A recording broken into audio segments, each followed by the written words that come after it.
সুপ্রিয় বন্ধুগণ, আসসালামু আলাইকুম। দূরে কাছে দেশে অথবা দেশের বাইরে থেকে বন্ধুরা ঠিক এই মুহূর্তে যে যেখান থেকে বাস্তব জীবনের গল্প শোনার জন্য আমার সাথে জয়েন করেছেন আমি আপন। আর যে আপন জীবনের গল্পের 1077তম পর্বে আপনাকে বরাবরের মতো স্বাগতম জানাচ্ছি। বন্ধুগণ, আজ আমি আপনাকে শোনাবো রংপুরের ছেলে জোবায়েরের জীবনের কলিজা কাঁপানো চরম লজ্জাজনক এক বাস্তব জীবন কাহিনী। বন্ধুরা, আজকের গল্পের টাইটেল মা মেয়ে দুজনই আমাকে রাতে ডাকতো তাদের রুমে। দেখেন, আমার একজন নানা ছিল, তিনি মারা গেছে। নানা মাঝে মাঝে একটা কথা বলতো, এই কথাটা শুনলে আমার খুব রাগ লাগতো। নানা বলতো যে এই দুনিয়াতে গরিব হয়ে জন্ম নেওয়াটাও কিন্তু একটা পাপ। এটা শুনলে আমি খুব রেগে যেতাম যে নানা আপনি এই কথা কেন বলেন যে গরিব হয়ে জন্ম নেওয়া তো কোনো পাপ নয়, আমরা এটাই জানি। উনি বলে যে না, তুমি যেটা জানো এটা মিথ্যে, দুনিয়াতে গরিব হয়ে জন্ম নেওয়াটাও কিন্তু একটা পাপ। আজকে নানা মারা যাওয়ার বহু বছর পরে জুবায়েরের জীবনের গল্পটা শুনে আমার ওই নানার কথা অনেক মনে পড়ে যাচ্ছে। একটা গরিব ছেলের জীবন, কিংবা মাথার উপরে আসমান না থাকা, পায়ের নিচে মাটি না থাকা একটা ছেলের জীবন যে কতটা ভয়ানক হয়, জুবায়েরের জীবনের গল্পটাই তার জ্বলন্ত প্রমাণ। আমি সবাইকে অনুরোধ করবো শুরু থেকে শেষ পর্যন্ত রংপুরের ভাই জুবায়েরের জীবনের বাস্তব গল্পটা আমার মুখে শুনবেন এবং গল্প শেষে জুবায়েরকে আপনার মতো করে একটা মন্তব্য কমেন্ট বক্সে লিখবেন। ধন্যবাদ সবাইকে। সুপ্রিয় বন্ধুগণ, আসসালামু আলাইকুম। আমার নাম মোহাম্মদ জুবায়ের হোসেন, আমার বাড়ি রংপুর। বন্ধুরা, আমি আমার জীবনের গল্পটা শুরু করার শুরুতে আপনাদেরকে আমার পরিবারের বিষয়ে জানিয়ে রাখি। আমার পরিবারে আমি আছি, আমার বাবা আছে, মা আছে, আর কেউ নেই। রংপুর শহর থেকে অনেক দূরে সবুজ শ্যামলে গড়া কোনো এক ছোট্ট গ্রামে আমাদের পরিবারটা ছিল এক নিম্নবিত্ত পরিবার। আমার বাবা পেশায় একজন দিনমজুর কৃষক। আমাদের নিজেদের কোনো জায়গা ছিল না এবং আমার বাবাও তেমন কোনো ফসলে জমি করতো না, কোনো চাষাবাদ করতো না। সূর্য মামা উঁকি মারার সাথে সাথে আমি দেখতাম যে আমার বাবা অন্যের জমিতে বদলা দেওয়ার জন্য দিন চুক্তি কাজ করার জন্য নেমে যেত এবং সকাল থেকে রাত অবধি আমার বাবা অন্যের জমিতে অল্প কয়েক টাকা দিনমজুরের কাজ আমার বাবা করতো। আমার বাবার জীবনটা অনেক দুঃখে কেটেছে। আমি খুব ছোটোবেলা থেকে দেখে আসছি বাবা গামছার মধ্যে তার দুপুরের ভাত পেঁচিয়ে মাঠের দূর দূরান্তে চলে যেত কাজের উদ্দেশ্যে। অনেক সময় দুপুরে বাড়ি ফিরতো, আবার অনেক সময় দুপুরে বাড়ি ফিরতো না, সন্ধ্যার পরে বা রাতের আঁধারে আবার বাড়ি ফিরতো। আমার মা দেখতে অনেক সুন্দরী ছিল। আমার মাকে নিয়ে গ্রামের মানুষরা অনেক বাজে কুরুচিপূর্ণ কথাবার্তা বলতো। আমার মা জানি না কেন আমার বাবাকে বিয়ে করে। আমার বাবা কিন্তু দেখতে খুব বেশি একটা সুন্দর ছিল না তেমন কোনো টাকা পয়সা।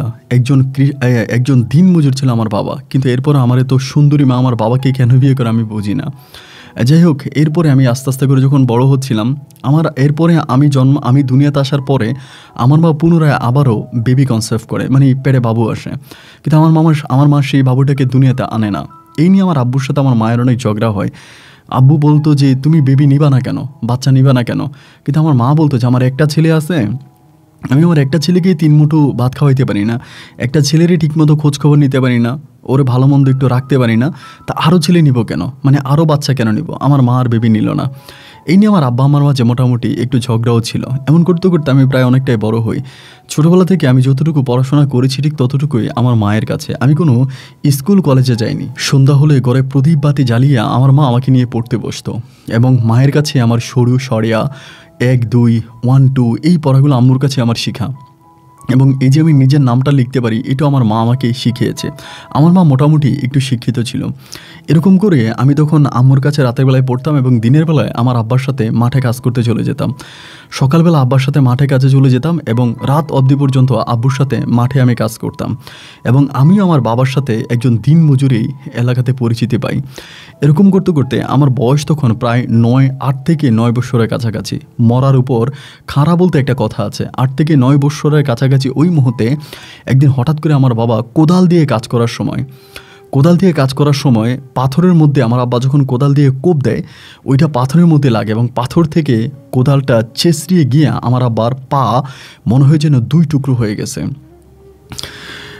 ওই পানির মধ্যে আমার আব্বার রক্তগুলো এমনভাবে ছড়িয়ে গেছে যেন পুরো পানি লাল হয়ে গেছে এবং আব্বা ওই পায়ের মধ্যে তখন চাপ দিয়ে ধরছে, তারপরেও কোনোভাবে রক্ত বন্ধ করা যাচ্ছে না। আব্বার পাটা প্রায় পায়ের যেই পাতাটা ছিল, পায়ের পাতা মনে হয় 2 টুকরো হয়ে গেছে, এমন একটা অবস্থা। আব্বা তখন চিৎকার করতেছিল পা চাপে ধরে। আমি আমার বাবাকে কোনোভাবে উঠিয়ে গ্রামের যেই ফসলি জমির যে আইল হয় আইলের মধ্যে বসালাম, কিন্তু এরপরেও কোনোভাবেই রক্ত বন্ধ করা যাচ্ছে না। আব্বা গামছার মধ্যে ভাত পেঁচিয়ে আনছে, ওই ভাতগুলো পর্যন্ত আমি জমিনে ফেলে দিলাম। ভাতগুলো জমিনে ফেলে দেওয়ার পরে আমার বাবার পায়ের মধ্যে আমি খুবই শক্ত করে ওই গামছাটা পেঁচিয়ে বাঁধলাম। বাঁধার পরে আমি আমার বাবাকে নিতে পারতেছি না, আমি দৌড়েতে শুরু করলাম বাড়ির দিকে। এবং বাড়ির উঠানে গিয়ে দেখতেছি আমার আম্মা উঠানের মধ্যে কাজ করতেছে। আম্মার গিয়ে বললাম, আম্মা এই ঘটনা। আম্মাও তখন চিৎকার দিয়ে রওনা দেয় এবং আমার আম্মার পিছিয়ে পিছিয়ে আমাদের গ্রামের আরও কিছু ছেলে মেয়ে মিলে আমার আম্মার সাথে আসতেছিল। জোয়ান বুড়া অনেক মানুষ মিলে তখন আমার আব্বার কাছে ওই আইলের মধ্যে আসে। আইলের মধ্যে আসার পরে আব্বারে ধরে তখন আমরা হসপিটালে নিয়ে যাই, এবং হসপিটালে নিলে পরে আমার আব্বা যার জমিতে কাজ করতো তিনি অল্প কিছু টাকা দেয়, এবং এই টাকায় আব্বুর ওই হসপিটালে চিকিৎসা হয়। আমার আব্বা এক রাত ওই হসপিটালেও থাকে, এবং পরের দিন আব্বাকে আমরা হসপিটাল থেকে বাড়িতে নিয়ে আসি। এরপর থেকেই শুরু হয় আমাদের জীবনে এক দুর্বিষহ অবস্থা।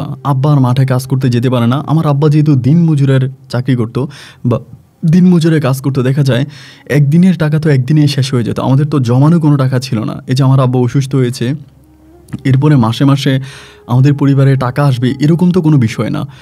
আমার আব্বা তো অসুস্থ, এখন আর আমার আব্বা মাঠে কাজ করতে যেতে পারে না, এবং আমি তো ছোট মানুষ, আমারে তো আর কেউ কাজে নেয় না, আর আমি কোথাও যেতেও পারি না।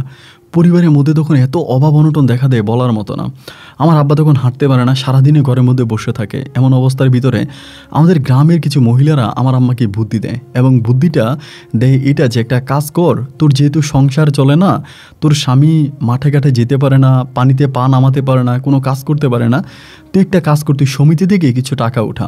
গ্রামীণ যে সমিতিগুলো হয় না, বলে সমিতি থেকে কিছু টাকা উঠা, এবং কিছু টাকা উঠিয়ে তুই তোর স্বামীকে একটা দোকান দিয়ে দে। আমার আম্মা, আমাদের কিন্তু কোনো পুঁজি ছিল না ভাই, আমরা এক ফোঁটা জায়গাও কিন্তু আমাদের জমিতে নাই। আমরা যে বাড়িতে থাকি ওই বাড়িতেই শুধুমাত্র অল্প একটু জায়গা, জাস্ট আমাদের ঘরটা, আমাদের ঘর বিটাটা। আমরা সকালে ঘর থেকে বের হওয়ার পরে মাটিতে পা রাখি অন্যের জায়গায়।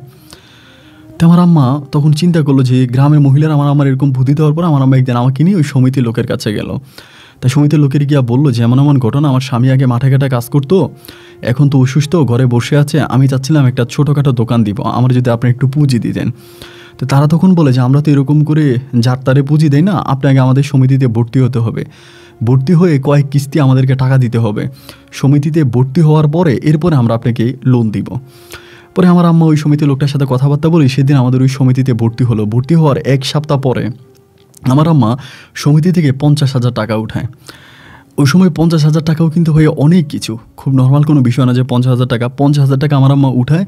উঠানোর পরে আমাদের এলাকাতে আমার আব্বাকে আমার আম্মা একটা দোকান করে দেয়। আমাদের দুইটা গ্রামের মোড়ের মধ্যে, মানে 4 রাস্তার মোড়ে আমার মা তখন দোকানটা করে দেয়। আমার আব্বা তখন বেত দিয়ে টিন দিয়ে খুব কষ্ট করে দোকানটা পরিচালনা করে। ওই দোকানের মধ্যে আমার আব্বা কিছু মুদির মালামাল উঠায়। মুদির মালামাল বলতে ধরেন আপনার মানে ওই যে মুড়ি, চানাচুর, দেন হচ্ছে ডাল, এটা সেটা, মানে মুদির যে মালামালগুলো আছে, চাউল ডাউল, এগুলো আমার আব্বা উঠায়। তো দেখা যায় এরপরে আব্বার আমি দোকানে বসতাম। আমাদের দোকানে মালামাল খুব কম ছিল, মানুষ আসতো, আয়সা বলতো এটা দেন, আমার আব্বা একটা দিয়ে মাল দিলে আরেকটা মাল দিতে পারতো না। তো এরকম করে সবাই আমার আব্বারে খারাপ কথা বলতো যে দোকান দিয়েছেন, দোকানে মাল নাই কেন, মাল আনেন না কেন, মাল উঠান না কেন। কিন্তু আমার আম্মার যে 50,000 টাকা পুঁজি, এতে দোকানটা মানে দাঁড়ো করাইতে আমার আবার 20,000 টাকার মতো চলে যায়। আর 30,000 টাকার কী মাল পাওয়া যায় একটা মুদি দোকানে বলেন। তারপরেও আমার আব্বা দোকানটাকে শক্ত করে ধরে রাখছে, এবং এরকম করে দোকান থেকে যে পরিমাণের ইনকাম হতো সেই ইনকাম দিয়ে আমার বাবা মাঝে মাঝে যেই সমিতির যে কিস্তি আইতো ওই কিস্তি আব্বা পরিশোধ করতো। এরকম করে সময়গুলো কাটতে কাটতে মরার উপরে খাড়া বলে একটা বিষয় আছে, মানে আবারও আমাদের এই দোকানের ভিতরে একটু সমস্যা দেখা দেয়। সমস্যা দেখা দেয় বলতে আমার আব্বা কিছু মালামাল আনে, মানে কিছু মালামাল আনে, মালামাল আনার পরে হঠাৎ করে দোকানে ইঁদুর ঢুকে সবগুলো মাল নষ্ট করে ফেলে। কিছু চিপস, চানাচুর, এরকম প্রায় 10,000 টাকার মতো মালামাল ইঁদুর নষ্ট করে ফেলে। তো এই নষ্টটা হওয়ার পরে আমার আব্বা কিস্তি আর পরিশোধ করতে পারতেছিল না, মানে কিস্তির টাকা দিতে পারে না। তা 1 মাস 2 মাসের মতো কিস্তির টাকা আটকায় যায়, এবং আটকায় যাওয়ার পরে কিস্তি নেওয়ার জন্য যে লোকটা বাড়ি আসতো সে খুবই ক্ষিপ্ত হয়ে যায়। ক্ষিপ্ত হয়ে আমাদের এলাকার যিনি প্রাক্তন মেম্বার ছিল, মেম্বারের কাছে গিয়ে তখন বিচার দেয় যে এই ঘটনা, ওনাদের কাছে ওনারা টাকা নিয়েছিল সমিতি থেকে, এখন আমার কিস্তি পরিশোধ করে না। তো মেম্বার আগ থেকে আমার আব্বুর সাথে ভালো ছিল না। মেম্বার একদিন আমাদের বাড়িতে আসে সন্ধ্যার দিকে। তো আমাদের বাড়িতে আসে, আমি সেদিন বাড়িতে, আমি দোকানে যাইনি। তো আসার পরে উনি আমার আম্মুর সাথে কথাবার্তা বলে, এবং কথাবার্তা বলতে বলতে উনি কেমন জানি আমার আম্মুর সাথে একটু নোংরা কথা বলতে শুরু করে। আমি তো তখন ধরেন 8-9 বছরের ছেলে, মানে এত তো আর ছোটো না, সব কিছু তো বুঝি। তা উনি এরকম করে নোংরা কয়েকটা কথা আমার আম্মাকে বলে, যেগুলো খুবই খারাপ প্রকৃতির। আমার আম্মা এই কথাগুলো সহ্য করতে না পেরে আম্মা তখন ঘরের মধ্যে গিয়ে দরজা লাগাই দেয়। দরজা লাগাই দেওয়ার পরে মেম্বার তখন আমার কাছাকাছি আসে, আইসা আমারে বলে, বেটা তোর মারে তো এখনও বিয়ে দেওয়া যাবে। এই কথা বলি হাসতে হাসতে উনি তখন চলে যায়। উনি আসছিল কিন্তু আমার আম্মার সমিতির টাকা পরিশোধ করে নেয় এই বিষয়ে কথা বলার জন্য, কিন্তু এই বিষয়ে কোনো কথা না বলেই উনি আমার আম্মার রূপ যৌবন নিয়ে কথাবার্তা বলে এখান থেকে বিদায় হয়ে গেল। তো সন্ধ্যার সময় আমি তখন দোকানে গেছি। দোকানে যাওয়ার পর আমি তখন আব্বারে কথাটা বললাম যে, আব্বা এই ঘটনা, চেয়ারম্যান আমার মেম্বার আমাদের বাড়িতে আসছে, এসে আমার আম্মুর সাথে এরকম করে খারাপ কথা বলে গেছে। আব্বু তখন খুব রেগেছে। আমার আব্বা কিন্তু এই বিষয়গুলো আবার নিতে পারে না, এবং রেগে যাওয়ার পরে আব্বা তখনগুলোকে সেদিন রাতে দোকান বন্ধ করে মেম্বারের বাড়িতে গেছে। এবং মেম্বারের বাড়িতে যাওয়ার পরে মেম্বারকে আর পায় না, মেম্বার বউকে পাইছে। পাওয়ার পরে মেম্বারের বউয়ের কাছে আমার আবার বিচার দিয়ে আসছে যে মেম্বার আমার বউকে গিয়া খারাপ খারাপ কথা বলছে, এগুলো বলে আসছে মেম্বারের বউয়ের কাছে। রাত্রে প্রায় 11:30টার দিকে হঠাৎ করে আমাদের বাড়িতে মেম্বারের চেলাফেলা, মানে মেম্বারের ডান হাত বাম হাত আছে না, এগুলো আমাদের বাড়িতে আসছে। আইসা আমার আব্বারে ডাকতেছে। আমার আব্বা ঘর থেকে বেরিয়েছে, বেরোয়ার পরেই তারা আমার আব্বারে এলোপাতারিক মারতে শুরু করে। আমি আর আমার মা মিলে কোনোভাবে ওই লোকগুলোর হাত থেকে আমার আব্বারে বাঁচাই। এবং আমার আব্বা তখন খুব রেগে যায় যে আমারে মারলো কেন, আমি তো কোনো অন্যায় করি নাই। আমার আব্বা তখন সকালে সূর্য ওঠার সাথে সাথে ওই মেম্বারের নামে গিয়ে থানায় মামলা করে দেয়। মামলা করে দেয় বলতে তা আব্বা থানাতে যায়, থানাতে গিয়ে বলে যে মেম্বার আমার এরকম এরকম করে মারছে, এবং থানার ওসি তখন মামলা নিয়ে নেয়। এবং এরপরে শুরু হয় মেম্বারের উপরে নির্যাতন। পুলিশ আসে মেম্বারকে ধরে নিয়ে যাওয়ার জন্য, এটা ওইটা মিলিয়ে অনেক ধরনের সমস্যা হয়। একটা পর্যায়ে গ্রামের 10 জনে মিলে আমার আব্বাকে ধরে মামলাটা উঠিয়ে নাও, মেম্বার অনেক গুণী মানুষ, তোমার বউরে না হয় একটা কথা বলছে, আমরা এটার বিচার করে দিব, তুমি মামলা উঠাও। পরে আমার আব্বার সবার কথা চিন্তা ভাবনা করে গিয়ে মামলাটা উঠিয়ে ফেললো। এবং মামলা উঠানোর পরে আমার আব্বা তখন গ্রামের লোকজনের কাছে বিচার দিল যে আপনি এটা বিচার করেন। গ্রামে 10 জনে মিলে তখন বসছে। বসার পরে সবাই মেম্বারকে অনেক বকাবাদ্য করছে, খারাপ ভাষায় কথা বলছে যে আপনি একজন মেম্বার হইয়া কীভাবে এই ছেলের মাকে নিয়ে আপনি বাজে কথা বললেন, এই মহিলার সন্তান আছে 9-10 বছরের, তা এই মহিলাটাকে নিয়ে আপনি এইভাবে বাজে কথা বলাটা ঠিক হয় না। সবাই মেম্বারের সাথে দুর্ব্যবহার, খারাপ ব্যবহার করে। এবং একটা পর্যায়ে মেম্বার চুপ হয়ে এখান থেকে চলে যায়। কিন্তু মেম্বার যে চলে যায় বিষয়টা আসলে তাও না, মেম্বারের ভিতরে প্রচণ্ড রকমের রাগ এবং ক্ষোভ কাজ করে। এই রাগ ক্ষোভের বশবর্তী হয়ে বুধবারে আমার আব্বা দোকান বন্ধ করে বাড়িতে আসে। বাড়িতে আসার পরে হঠাৎ করে রাত্র প্রায় 2টা থেকে 2:30টার দিকে আমাদের দোকানের দিকে চিৎকার চেঁচামেচি শুরু হয়। মানে দোকানের দিকে চিৎকার শুরু হয়। আমার আব্বা তখন লাফ দিয়ে উঠে দেখতেছে যে দোকানের ওইদিকে আলো জ্বলতেছে, মানে কেমন যেন অনেক বেশি আলো জ্বলতেছে। আমার আব্বা তখন দোকানের দিকে দৌড় দিল। আব্বুর তো পায়ে সমস্যা, এরপরেও খোঁড়াইয়া আব্বু দোকানের দিকে দৌড় দিল। আমিও তখন আব্বুর পিছনে দৌড় দিলাম। এবং দোকানে যেয়ে দেখতেছে আমাদের দোকানটা পুরে খান হয়ে যাচ্ছে। আশেপাশে গ্রামের কিছু মানুষ আছে, তারা এসে পাশে দাঁড়িয়ে আছে, কেউ পানি ঢালতেছে, পানি নিভানোর চেষ্টা করতেছে, কিন্তু আগুন নিভানোর চেষ্টা করতেছে, কোনোভাবেই আগুন নিভাইতে পারতেছে না। ধাউ করে দাবালনে আমাদের দোকানটা আমাদের চোখের সামনেই পুরে ছারখার হয়ে গেল। ওই পোড়া জিনিসগুলো আমার আব্বা ধরে সারাটা রাতভর কান্না করে। একটা সময় সকালে সূর্য ওঠে, এবং সকালে সূর্য ওঠার পরে গ্রামের সব মানুষরা একে একে দোকানে আসে। আমার আবার সবার কাছে বলে আমার এই দোকান মেম্বার পোড়াই দিছে। আমি আপনাদেরকে নিশ্চিত করে বলতে পারি যে মেম্বার আমার দোকান পোড়াইছে। মেম্বার আমার উপরে রাগ, মেম্বার আমার উপরে ক্ষোভ, আমার রাগ আর ক্ষোভগুলা মাথায় নিয়ে মেম্বার আমার দোকানটা পোড়াই দিছে। আপনারা বিচার করেন। গ্রামের 10 জনের কাছে আমার আব্বা তখন কেঁদে চিৎকার করে বিচার চায়। কিন্তু আমার আব্বাকে সবাই বলে মেম্বার যে তোমার দোকান পুড়ছে এর প্রমাণ আছে, প্রমাণ দাও। আমার আব্বার কাছে তো কোনো প্রমাণ নাই, এবং মেম্বারও বলে তিনি দোকানে আগুন লাগায় নাই। আসলে দোকানে তো আগুন লাগায় নাই, আগুন লাগাই দিছে আমার পরিবারে। দোকান পুড়ে গেছে, দোকানের মাল পুড়ে গেছে। সমিতির লোকদেরকে এটা কোনোভাবেই বোঝানো গেল না। তারা দিনের পর দিন, রাতের পর রাত আমাদের বাড়িতে আসতে থাকে সমিতির টাকার জন্য। সমিতির যত মালামাল ছিল সব সমিতির টাকায় আমরা যা করেছি সবই তো পুরে ছাই হয়ে গেল। তাহলে সমিতির ঋণটা পরিশোধ করবো কেমন করে, এটা কাউরে বোঝানো গেল না। সমিতির ওই লোকটা 1 দিন 2 দিন 3 দিন প্রত্যেক দিনে সমিতির ওই টাকার জন্য আসে। এবং যখন আমার আম্মা একটা সময় টাকা দিতে পারে না, এক পর্যায়ে গিয়ে সমিতির ওই লোকটা আমাদের এলাকার যেই মেম্বারকে তো প্রথমে জানায়, মেম্বারে কোনো বিচার পায় না। এরপরে গিয়ে চেয়ারম্যানকে বলে চেয়ারম্যান একদিন আমার মাকে আর আমার বাবাকে ওই চেয়ারম্যানের অফিসে ডাকে। এবং অফিসে ডাকার পরে চেয়ারম্যান তখন আমার আম্মুর সাথে কথাবার্তা বলে। আমার আম্মুকে বলতেছে যা হবার তা হইছে, তুমি একটু মেম্বারের কাছে যাও। মেম্বার তোমার উপর অনেক রাগান্বিত, মেম্বার তোমার উপর অনেক ক্ষিপ্ত, তুমি মেম্বারের কাছে যাও, মেম্বারের কাছ থেকে টাকা পয়সা তুমি পাবা, আমি মেম্বারকে বলে দিতে আসি। এই কথা বলে আমার আম্মার সাথে তখন চৌকিদারকে পাঠায়। ওই চেয়ারম্যান একটা চিঠি লিখে দেয়। চিঠি লিখে আমার আম্মাকে আর আমার আব্বাকে চেয়ারম্যানের ওই প্রাক্তন চেয়ারম্যানের বাড়িতে পাঠায়। তো পাঠাইলে পরে আমার আম্মা তখন আব্বারে বলতেছে যে আমি চেয়ারম্যানের বাড়িতে যাব না। আমি চেয়ারম্যানের বাড়িতে যাব না, আপনিই যান। তো আমার আব্বা তখন ওই চিঠিটা নিয়ে চেয়ারম্যানের বাড়িতে মানে মেম্বারের বাড়িতে গেছে। এখন দেখা গেল মেম্বার তো আর আমার আম্মাকে দেখতে পারে না বা আমাদেরকে দেখতে পারে না, আমার আব্বারাও দেখতে পারে না। তো বাড়িতে যাওয়ার পরে সেদিন হঠাৎ করে মেম্বার জানিয়ে আমাদের সাথে ভালো ব্যবহার করতেছে, মানে খুব অবাক বিষয়। মেম্বার বাড়িতে যাওয়ার পরেই মেম্বার তখন তার বউরে বলতেছে, ঘরের মধ্যে ভালো মন্দ কী আছে খাবার দাও, এই যে মানে জোবাইয়ের আসছে, জোবাইয়ের বাপ আসছে, ওদেরকে দিতে হবে। এবং চেয়ারম্যানের বউ তখন করে কি মানে পিঠা টিঠা এটা ওইটা অনেক কিছু আইন আমাদেরকে দেয়। মানে আমি তখন অবাক হয়ে যাই, যাদের সাথে আমাদের ভাগে মহিষের মতো একটা অবস্থা, যে এত ঝগড়া, এত ফাইটিং, এত মারামারি, এর ভিতরে মেম্বার আমাদেরকে এত ভালো মন্দ খাবার খাইতে দিল। আমার আব্বা তখন বুঝে গেল যে এই ভালো মন্দ খাবারের মাঝে কোনো না কোনো একটা সমস্যা আছে। তারপর আমার আব্বা তখন চুপ করে খাবার খাইলো, খাওয়ার পরে চিঠিটা মেম্বারের হাতে দিল। মেম্বার তখন চিঠিটা পড়লো, পড়ে বলতেছে যে আচ্ছা ঠিক আছে, সমস্যা নাই, তোমরা তো আমার শত্রু মনে করো, আমার খারাপ মনে করো, আমার নামে কত দরবার কারবার কত কিছু করলা, আচ্ছা সমস্যা নাই, আমি তোমাদেরকে টাকা দিব, আমি তোমাদেরকে টাকা দিব। এই কথা বলার পরে ওই মেম্বার মানে প্রাক্তন মেম্বার তখন আমার আব্বাকে 50,000 টাকা দেয়। এবং 50,000 টাকা দিলে আরও এলাকার আরও কয়েকজন গণ্যমান্য লোকজন মিলে মানে ওনাদের সমিতিতে কিন্তু প্রায় 60,000 টাকার মতো হয়ে যায়, মানে লাভে আসলে মিলে 60-65,000 টাকার মতো হয়। তবে গ্রামের সবাই মিলে ধৈর্য বলতেছে যে ওনারা গরিব মানুষ, ওনাদের কাছে এত টাকা পয়সা নাই, তা মাফ করে দেন। এই বলে যেই সুদি যেই টাকাটা ছিল ওইটা মাফ করে আসলটা দিয়ে কোনোভাবে ওই সমিতির কাছ থেকে আমরা ছুটে আসি। সমিতির কাছ থেকে ছুটে আসার পরে ওই সমিতির লোকটা তখন আর আমাদের বাড়িতে আসে না, কিন্তু এখন আমাদের বাড়িতে প্রতিনিয়ত মেম্বার আসতে শুরু করে। আমার আব্বা তো আর মেম্বারে মানা করতে পারে না, মেম্বারের কাছ থেকে অনেকগুলো টাকা নিছে, অনেকগুলো টাকা নিয়ে সমিতিকে দিয়া কোনোভাবে সমিতি থেকে রেহাই পাইছে। এখন তো আর মেম্বারকে বাধা দিতে পারে না, মেম্বার দিন নাই রাত নাই যে কোনো সময় আমাদের বাসায় চলে আসে। এবং এসে 1 দিন 2 দিন 3 দিন এমন করতে করতে কী হয় আমি জানি না, এরকম করে সময়গুলো কাটতে কাটতে বেশিরভাগ সময় দেখতাম আমার চেয়ারম্যান যেদিনে মানে মেম্বার যেদিনে আমাদের ঘরে আসতো ওই দিনে মা কান্না করতো, মানে মা কান্না করতো। এবং এমন করে করে অনেক লোকের মাধ্যমে, আমি তো তখন অনেক বড় হয়েছি, অনেকের মাধ্যমে মানে মুখে মুখে শুনতাম মেম্বার নাকি আমাদের বাড়িতে এসে আমার আম্মার সাথে অবৈধ কাজ করে। এবং আমিও এটাকে বিশ্বাস করি, কারণ অনেক সময় দেখা যায় মেম্বার যখন ঘরে ঢুকে আমার আব্বা তখন ঘর থেকে বেরিয়ে যায়। এরকম অনেক দৃশ্য আমি দেখেছি যে মেম্বার ঘরে ঢুকছে, আমার আব্বা ঘর থেকে বেরিয়ে গেছে, এবং মেম্বার ঘরে দরজা লাগাই দিত। তো 9-10 বছরের একটা ছেলে, আমি এই দৃশ্যগুলো যখন আমি চোখের সামনে দেখতাম আমি এগুলো সহ্য করতে পারতাম না। একটা সময় আমি রাগ করে এই জিনিসগুলো দেখে আমি বাড়ি থেকে পালায়া যাই, মানে বাড়ি থেকে চলে যাই। যে আমার মায়ের উপরে এরকম বড় নির্যাতন হচ্ছে, মেম্বার এসে আমার মাকে ধরতেছে, মার সাথে খারাপ কাজ করতেছে, এবং আমার আব্বা এটা দেখেও না দেখার ভান করে ঘর থেকে বেরিয়ে যায়।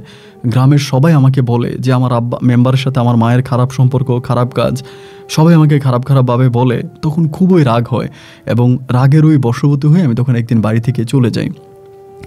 10 বছর তখন আমার বয়স। বাড়ি থেকে আমি তখন রংপুর শহরের দিকে চলে যাই, এবং রংপুরের শহরে গিয়ে আমি তখন একটা আপনার এই ছোটোখাটো একটা দোকানে আমি তখন দোকান বলতে এটা একটা আপনার রাইস মিলের মতো ছিল, ওইখানে আমি চাকরি নিয়ে বলতে ওইখানে কাজ করি, উনি আমার খাবার দেয়, খাবার খাই, এরকম করে আমি প্রায় 3 বছরের মতো ওই দোকানে চাকরি করি। আমি 3 বছর বাড়িতে আসি না।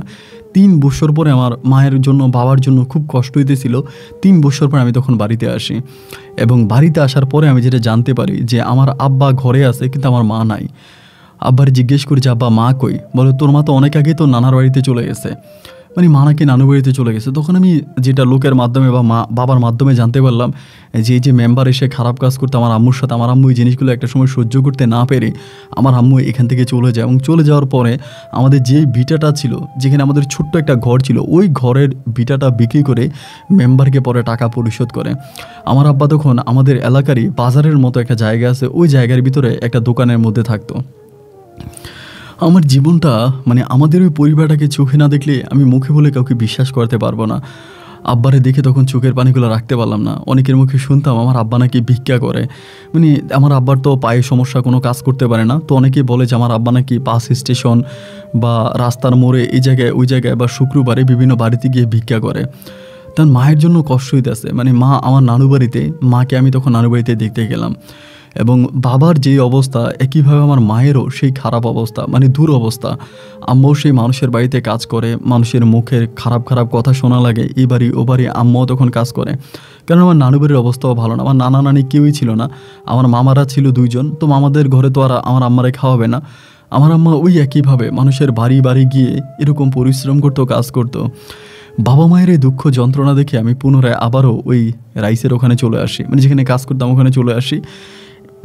এসে আমি ওখানে আবারও আগের মতো কাজ করতেছি। অনেক আব্বা আম্মার কথা মনে হয়, মাঝে মাঝে মনে হয় যে আমার মা আমাকে নিয়ে পড়তে বসতো, মা আমাকে পড়াইতো। মা আমারে বলতো যে একদিন আমি তোর পড়াশোনা করি অনেক বড় করবো, তুই একদিন অনেক বড় হবি। এরকম করে মাঝে মাঝে টাকা পাইতাম, বেতন পাইলে কিছু টাকা আম্মারে গিয়ে দিয়ে আসতাম, কিছু টাকা আব্বারে দিতাম, কিছু টাকা আম্মাকে দিতাম, কিছু টাকা আব্বাকে দিতাম। এরকম করে সময়গুলো কাটতে কাটতে একটা পর্যায়ে আমি যেখানে চাকরি করতাম ওখানে একটা ঘর ভাড়া করি। এবং তখন আমার বেতনটা মোটামুটি অনেকটা ভালো ছিল। আমি তখন রাইস মিলটা পুরো আমি নিজেই চালাইতাম।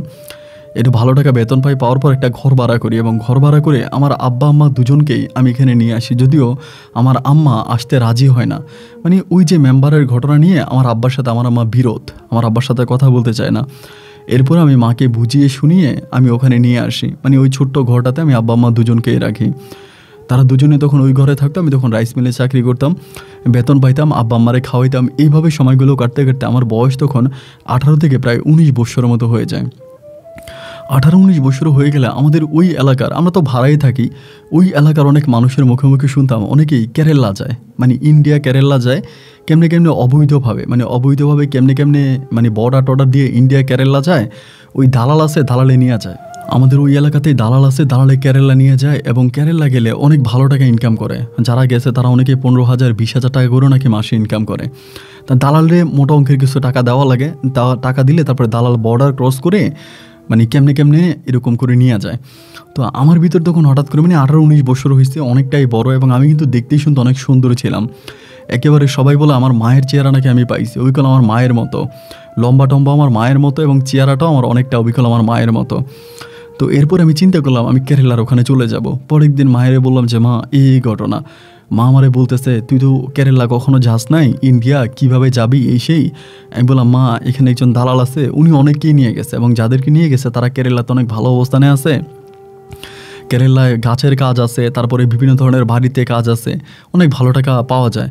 আমার আম্মা বলে পাসপোর্ট ভিসা ছাড়া এরকম আরও অন্য একটা দেশে চলে গেলে পরে বুঝি বিপদ হবে না। আমি বললাম না মা, কোনো বিপদ হবে না, কারণ দালালে নিয়ে যায়, তো দালাল এরকম অনেক মানুষকে নিয়ে গেছে, তা তুমি এটা নিয়ে চিন্তা করো না, ওরকম কোনো কিছু হবে না। আমি আমার মায়েরে বুঝাইলাম, এবং বুঝানোর একটা পর্যায়ে আম্মা তখন বলল আচ্ছা ঠিক আছে, তুই যদি ভালো মনে করিস তাইলে যা। যদিও আমার আম্মা আসলে প্রথম দিকে রাজি হচ্ছিল না, বারবার আমাকে মানা করতেছিল।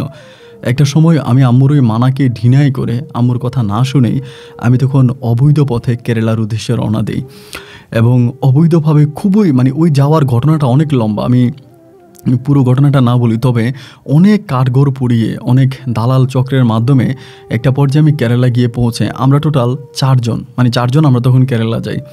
এবং 4 জন যাওয়ার পরে আমাদেরকে বাংলাদেশ থেকে যে কথা বলা হয়েছিল যে কেরালা গেলে অ্যাভেলেবেল কাজ, অনেক কাজ পাওয়া যায়, অনেক কিছু, কিন্তু আমরা কেরালা যাওয়ার পরে ওরকম কোনো কাজ পাচ্ছিলাম না। তাই 10,000 15,000 টাকা বাংলাদেশি টাকায় 10,000 15,000 টাকা বেতনেরই তখন চাকরি। এই বাড়িতে ওই বাড়িতে বিভিন্ন বাড়িতে তখন চাকরি করতাম। তা আমি তখন দেখতে শুনতে খুব ভালো ছিলাম, ভালো থাকার কারণে একটা হোটেলে আমাকে তখন চাকরি দেয়। তা আমি তো কেরালার ভাষা পারতাম না, মানে আমি তো বাংলা ভাষায় কথা বলতাম। তো ওখানে আবার একজন বাঙালি ম্যানেজার ছিল, তো ম্যানেজারটা থাকার কারণে উনি তখন আমাকে চাকরি দেয়। তো চাকরিতে আমি তখন ওই কেরালার হোটেলে চাকরি করি। এরকম করতে করতে তো ওই হোটেলের যিনি মালিক ছিল, মানে ওই কেরালার হোটেলটার মূল যে মালিক ছিল, একদিন মালিক আমারে বলতেছে যে আমার বাড়িতে, মানে ওই বাঙালিটারে বলতেছে, বাঙালি বলতে ওই কলকাতার লোকটারে বলতেছে আমার ঘরে কিছু কাজ আছে, এই ছেলেটাকে বল আমার ঘরে গিয়ে কাজগুলো করে আসার জন্য। তারপরে ম্যানেজার আমারে বলে যে জুবাইর, তোমার এরকমভাবে মালিক বলছে মালিকের বাড়িতে যাওয়ার জন্য, মালিকের বাড়িতে নাকি কী কাজ আছে তোমাকে দিয়ে করাবে। আমি তখন বললাম তাহলে তো ভালোই কথা। তারপর মালিক আমারে বাসে করে, মানে ওনার গাড়ি ছিল প্রাইভেট কারে করে ওনার বাড়িতে নিয়ে গেল। যাওয়ার পরে দেখলাম যে ওনার বাড়ি বিশাল রাজপ্রাসাদ, অনেক বড় বাড়ি। এত বড় বাড়ি আমি বাংলাদেশে দেখি নেই। তো এত বড় বাড়ি, তো উনি আমাকে বাড়ির ভিতরে নিয়ে গেল। নিয়ে যাওয়ার পরে আমাকে তখন বললো যে বাড়ির কাজ করার জন্য, মানে অনেকগুলা আপনার রুম আছে, রুমগুলো ময়লা হয়ে আছে, আবার ফ্লোর পরিষ্কার, মানে একটা কাজের মেয়ের যে ধরনের কাজ থাকে এই ধরনের কাজগুলো করার জন্য আমাকে তখন বাড়িতে নেওয়া হয়। তো আমি প্রায় 1টা পর্যন্ত, মানে দুপুর 1টা পর্যন্ত আমি তখন কাজ করি। 1টার পরে কেরালা আসে, আইসা আমারে বলতেছে যে গাছ আছে ওনার পাকঘরের ওইদিকে, মানে কিচেনের ওইদিকে গাছ আছে, আমাকে গিয়া দেখায়। মানে আমি তো ভাষা বুঝি না, এরকম করে বুঝায় বলে উনি বোবার মতো। তো গাছটা কাটতে হবে, পরে আমি ওই গাছটাও কাটি, গাছটা কেটে গাছটা ফালাই দিই। সন্ধ্যার দিকে তখন সে আমারে কিছু টাকা দেয়, ওই কেরালা কিছু টাকা দিয়ে পরে আমার আবারও ওই হোটেলে এনে দেয়। আমি তখন আবারও হোটেলে কাজ করি। এইভাবে সপ্তাহখানিক পরে কেরালা কী করে, ওই আমার যে ম্যানেজার ছিল ম্যানেজারকে কী জানি বলে, বলার পরে ম্যানেজার আমার একদিন ডাইকা বলতেছে, জুবায়ের তুমি কি কেরালার বাসায় কাজ করবা, এমনি আমারে বলে। কলকাতা ছিল ওনার বাড়ি। পরে আমি বললাম যে ওনার বাসায়, মানে ওনার বাসায় আমি কী কাজ করবো, আমি তো বুঝি না। পরে বলতেছে ওনার বাসায় তো কোনো কাজের লোক নাই, কাজের মেয়ে নাই, তো তুমি যে দিন কাজ করছিলা তুমি অনেক ভালো কাজ করছো, ঘর দুয়ার খুব ভালো করে পরিষ্কার করছো, কেরালার বউ তোমারে পছন্দ করছে, তা এখন বলতেছে যে তোমারে তার বাড়িতে কাজের জন্য এখানে যে টাকা বেতন পাও এর চেয়েও বেতন বাড়াই দিব। আমি তখন চিন্তা করলাম আসছি তো ভাই কাজের জন্যই, তাই না, তা কাজ যদি করি তাহলে সমস্যা কী, আচ্ছা সমস্যা নেই, তাহলে আমি কেরালার বাসায় কাজ করব। আমি তখন রাজি হলাম। রাজি হওয়ার পর আমার বললো তোমার ব্যাগ ট্যাগ কাপড় চোপড় সব কিছু রেডি করো, কালকে সকালে আমার মালিক এসে তোমাকে নিয়ে যাবে। এরপরের দিন সকালে আমি তখন আমার ব্যাগপত্র যা যা কিছু ছিল সব কিছু রেডি করলাম। রেডি করার পরে এই কেরালা তখন এসে আমাকে নিয়ে গেল, ওনার বাসায় নিয়ে গেল, এবং ওনার বাসার সামনে একটা ছোট্ট রুম আছে, ওই রুমটা আমাকে দিল। আমি তখন ওই রুমে ঢুকলাম এবং ঢুকার পরে উনি আমাকে কাজ কাম সব কিছু বুঝিয়ে দিল। সকালে ওনার গরু আছে 2টা, এই 2টা গরুরে খাওয়াইতে হবে, গরুগুলার পরিষ্কার করতে হবে, এরপর ওনার ওয়াইফকে পাকঘরে কাজে সাহায্য করতে হবে, এবং কাজের মেয়ের যে ধরনের কাজগুলো আছে সেই ধরনের কাজগুলো করতে হবে, ঘরবাড়ি পরিষ্কার করতে হবে, মোটামুটি অনেকগুলো কাজ উনি আমাকে দেখাই দিল। এবং যে কাজগুলো উনি আমাকে দেখাই দিল আমি তখন সেই কাজগুলোই ওনার বাড়িতে করতেছি। এইভাবে প্রায় ওই আবার কেরালার মেয়ে আছে, ওনার 4টা মেয়ে, কোনো ছেলে নাই, ওনার বউ আছে।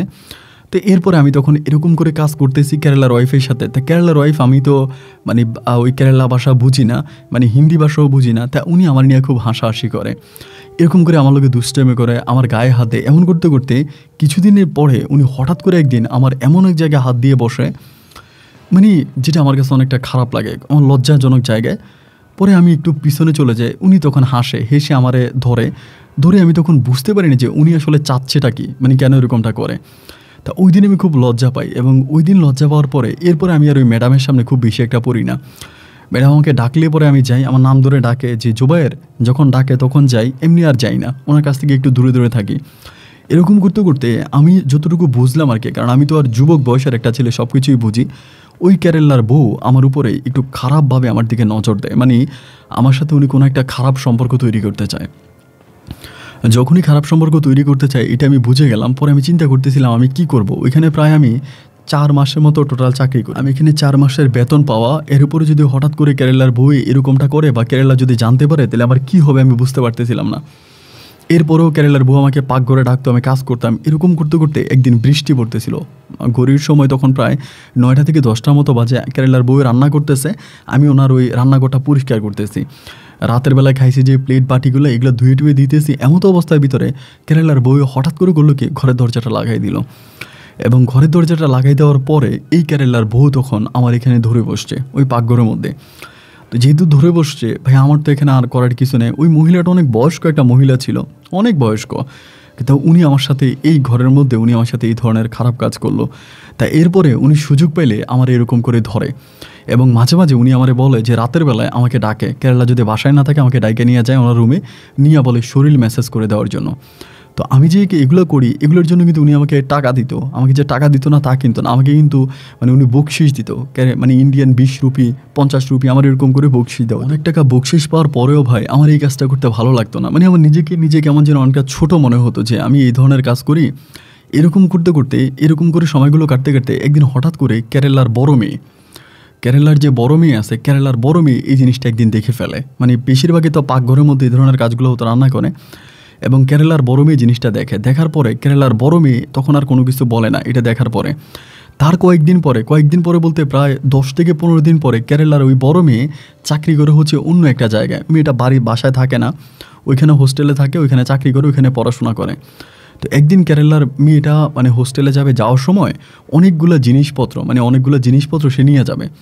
তো এখন কেরালার বউ আমারে বলতেছে তুই জিনিসগুলো নিয়ে ওর একটু হোস্টেলে দিয়ে আয়। তা আমি তখন এই কেরালার বড় মেয়ের এই জিনিসপত্রগুলো সব কিছু নিয়ে ওই মেয়ের হোস্টেলে দিয়ে আসার জন্য আমি ওইখানে গেছি। এবং ওই হোস্টেলের রুমে যাওয়ার পরেই মানে হোস্টেলে গেলাম, যাই আমি সব কিছু রাখার পরে চলে আসতেছি। পরে তখন কিন্তু আমি টুকিটাকি 2-1টা কেরালা ভাষা বুঝতাম, একেবারে যে বুঝতাম না তা কিন্তু না, তখন কিন্তু আমি অনেকটাই বুঝি। তখন ওই মেয়ে আমারে বলতেছে যে আমি যে তার মায়ের সাথে খারাপ কাজ করছি পাকঘরের মধ্যে এটাও দেখছি। ও আমাকে বলে আমি বাবার কাছে বলে দিব তুই এগুলো করছিস, এরকম করে আমারে বলতেছে।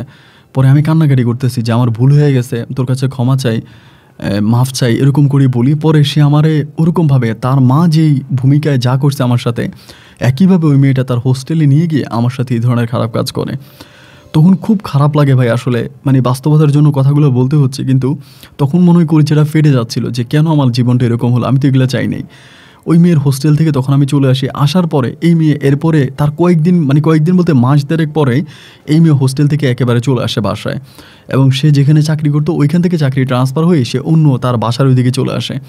এরপরে মেয়ে পার্মানেন্টলি বাসায় থাকতে শুরু করে। এবার রাতের বেলায় অনেক সময় দেখা যায় কেরালার বউ আমাকে ডাকে, আবার মেয়ে বড় মেয়েটাও আমাকে ডাকে, রাতের বেলায় তারা মেয়ে দুজনেই আমাকে ডাকতো এবং আমি তাদের ওখানে যেতে বাধ্য। এখন আমি যাইতাম, আমি যে মায়ের কাছে যেতাম মেয়ে জানতো, আবার মেয়ের কাছে যেতাম মা জানতো, কিন্তু তারা কেউ কোনো কিছু বলতো না। গোপনে গোপনে মেয়ে দুজনে আমাকে ব্যবহার করতো। এভাবে প্রায় আপনার 3 থেকে 4 মাসের মতো কেটে যায়। টোটাল প্রায় আমি 9 মাসের মতো ওই কেরালার বাড়িতে চাকরি করি, এবং ওই 9 মাসে টোটালি প্রতিটা রাতে আমার উপরে এই ধরনের যৌন নির্যাতনগুলো হতো। তাই আমি কী করবো, ওই বাড়িতে চাকরি করি, এমন তো কিছু করার নাই। এমন করতে করতে 9 মাস পরে হঠাৎ করে একটা কেরালা কী করলো, ইন্ডিয়ানই কলকাতার একটা মেয়েরে তার বাসায় কাজের জন্য নিয়ে আসছে। এখন কাজের জন্য যেই কলকাতার মেয়েটাকে আনছে, এটা কেন আনছে আমি জানি না। কেরালা কি আমাকে সন্দেহ করছে যে আমি বাসার মধ্যে কোনো খারাপ কাজ করি, বা আমাকে সন্দেহ করে কি কাজের মেয়ে নিয়ে আসছে নাকি সেটা আমি জানি না। এখন কাজের মেয়ে আনার পরে কেরালা তখন বলতেছিল যে আমাকে ওনার দোকানে পাঠাই দেবে, যে দোকানে আমি কাজ করি ওই দোকানে আমাকে পুনরায় পাঠাই দিবে। এখন কেরালার বউ আর কেরালার মেয়ে তারা তখন বলেছে যে না, ওরে পাঠাবো না, ও আমাদের বাসায় আসছে, অনেক দিন ধরে আসছে, আমাদের বাসায় থাকুক, আমাদের বাসার কাজটা সব কিছু জানে। এরপরে কেরালা আর আমাকে নিল না, আমি ওখানে বাসার মধ্যে পড়ে আছি। তো আমি চাচ্ছিলাম যদি আমাকে হোস্টেলে আবারও নিয়ে যেত, হোটেলে নিয়ে যেত, তাহলে আমার জন্য খুব ভালো হইতো। আমি আর এই মেয়ের কাছে নির্যাতিত হতে চাই না, আমি এই অপমান বা এই অত্যাচারগুলো ভাইয়া নিতে পারতেছিলাম না। তারপর আমি এখানে কাজ করি, এই যে মা ডাকে মেয়ে ডাকে, কেরালা যেই কলকাতার যে কাজের মেয়েটা আছে, ওই কাজের মেয়েটা কিন্তু অনেক ভালো। মেয়েটা আমাকে বিভিন্ন কাজে হেল্প করে, বা রান্নাবান্নার সময় মেয়েটা আমাকে বাঙালি খাবার রান্না করে দেয়। আমি তো বাঙালি খাবার ওইখানে পাইতাম না, তো মেয়েটা আমাকে বাঙালি খাবার, ভাত ডাল, তারপরে বিভিন্ন বাঙালি খাবার রান্না করে আমার খুব ভালো লাগতো। এরকম করে সময়গুলো কাটতে কাটতে তো মেয়েটা সবসময় জানতো যে আমি কেরালার বউয়ের কাছে যাই, কেরালার মেয়ের কাছে যাই। এই জিনিসগুলো বেশ কয়েকদিন দেখার পরে, মাস দেড়েক পরে, এই মেয়েটার নাম ছিল মণি। তা মণি আমারে বলতেছে, ও কিন্তু হিন্দু ছিল, মুসলিম ছিল না, হিন্দু মেয়ে ছিল। তারপরে আমারে বলতেছে যে, আমারে বলে জোবাইর, তুমি তো বাংলাদেশি ছেলে, এখানে আসছো কাজ করার জন্য, এই যে তুমি এগুলা করো, যদি কখনো কেরালা ও মনে করে আমি সম্ভবত ইচ্ছা করে এই কাজগুলো করি, আমি তো আর ইচ্ছা করে করি না। পরে আমারে বলে, তুমি যেগুলো করো যদি কেরালা কখনো দেখে, তোমাকে সারা জীবনের জন্য জেলে ঢুকাই দিবে, নাহলে তোমার মেরে ফেলবে, তুমি মেয়ে দুজনের কাছে যাও, এরকম করে আমারে বলে। তারপর আমি তখন মনির কাছে আমার দুঃখের কথাগুলো বলি যে, মনি এই ঘটনা, আমি তো আসলে ওইখানে যেতে চাই না, কিন্তু আমি বাধ্য হইতেছি, বা মেয়ে দুজনে আমাকে ডাকতেছে, না গেলে তারা বলে তুমি যাইও না। আমি বললাম না গেলে তারা আমাকে প্রচুর কাজের চাপ দেয়। ধরেন কেরালার বউ আমাকে রাতের বেলায় ডাকলো, আমি গেলাম না, এরপরের দিন ভাই আমাকে এত কাজ দিয়ে দেয়, এক গাদা কাজ আমাকে দেয়, কাজ করে আমাকে মাইরে ফেলে এরপরের দিন। অথবা কেরালার মেয়ে যদি আমাকে ডাকে, আমি যদি না যাই, এই মেয়ে আমার সাথে দুর্ব্যবহার করে, খারাপ ব্যবহার করে, এবং আমার গায়ে পর্যন্ত হাত তোলে। তো আমি বাধ্য হয়ে তখন মেয়ের কাছে যাওয়া লাগতেছে।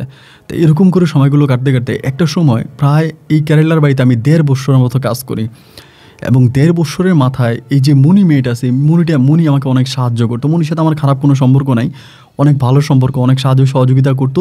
কিন্তু দেখা যায় যে আমি বিভিন্ন জায়গায় আটকে যাইলে আমাকে মেয়েটা হেল্প করে।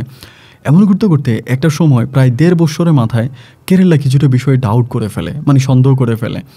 অনেকগুলো বিষয় যখন সন্দেহ করে ফেলে, সন্দেহ করার পরে তখন আমাকে মনি বলতেছে যে, কেরালা কিন্তু তোমাকে ডাউট করে ফেলছে, তোমার সন্দেহ করে ফেলছে, অ্যান্ড কেরালা কিন্তু তোমার ক্ষতি করতে পারে, তুমি এখান থেকে চলে যাও।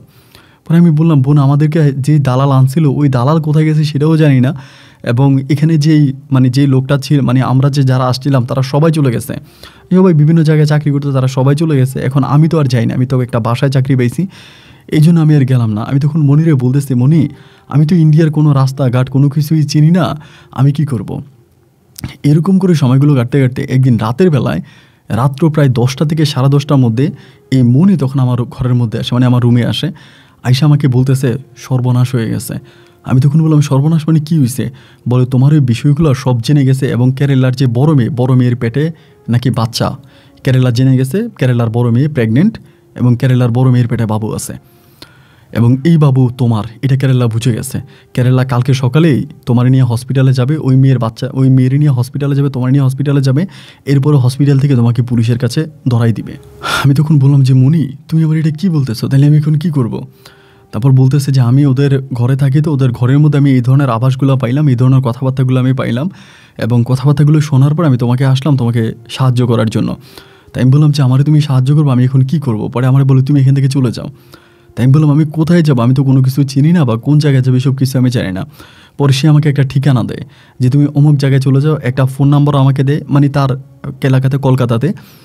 তা আমি কী করলাম, আর রাতের মধ্যে আমার ব্যাগ ট্যাগ সব কিছু রেডি করে ফেললাম, এবং রেডি করার পরে ফজরের সময়, মানে ফজরের আজান যখন দেয় ওই সময়টাতে আমি তখন এখান থেকে বেরিয়ে পড়লাম। বেরিয়ে পড়ে আমি তখন ডিরেক্টলি সেই জায়গা থেকে কলকাতার উদ্দেশ্যে রওনা দিছি, এবং কীভাবে যেতে হবে, কোন স্টেশনে নামতে হবে, এই মেয়েটা আমাকে সব কিছু বলে দেয়, মানে পুরো ডিটেলস আমাকে বলে দেয়।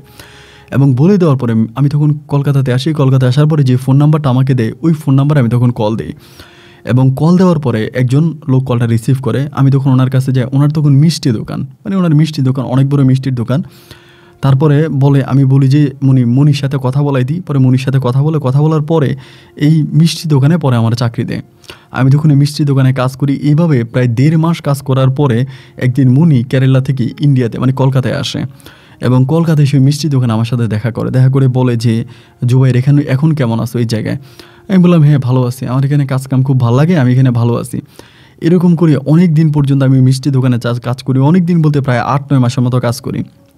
8-9 মাস পরে হঠাৎ করে একদিন পুলিশের মানে চেক হয়। আমি কিন্তু জানতাম না, মানে কীভাবে জানি পুলিশ জেনে যায় যে আমি এই জায়গায় অবৈধ বা কিছু একটা। জানার পরে পুলিশ তখন আমাকে আটক করে ফেলে। আমাকে ওখানে পুলিশ আটক করে, এবং আটক করে আমাকে তখন কলকাতার যে জেল ছিল ওই জেলে আমাকে নিয়ে যায়। এরপরে বহু কষ্ট করে প্রায় 2 মাস আমাকে 2 মাস ইন্ডিয়াতে আটকায় রাখে, এবং 2 মাস পরে বহু কষ্টের পরে আমাকে তখন মানে বাংলাদেশে পাঠিয়ে দেয়, বাসে বাংলাদেশে পাঠিয়ে দেয়। এবং লোকালি বাংলাদেশে আমি তখন আসি। বাংলাদেশে আসার পর আমি তখন আমার পরিবারের কাছে যাই, আমার আব্বার কাছে যাই, আম্মার কাছে যাই। তো আমার জীবনে যে এই ঘটনাগুলো ঘটতেছে বা যাই ঘটতেছে, আমি কিন্তু আমার পরিবারকে ভুলি নাই।